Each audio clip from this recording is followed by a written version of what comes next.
Hi everyone, welcome back to our channel. So today in this video I'm going to quickly show you how to activate Visa gift card.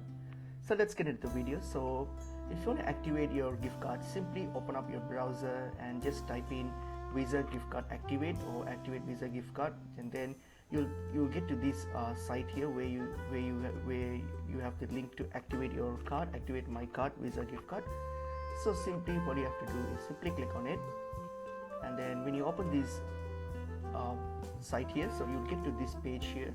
This is where you can simply activate it. So all you have to do here is, on your card you will see a card number or a code mentioned on your gift card. So just get that code, and then once you get that code, all you have to do is type in that code here.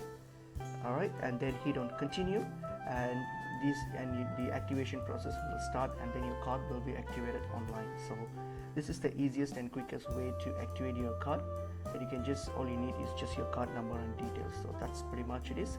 Hope this video was helpful. I will see you in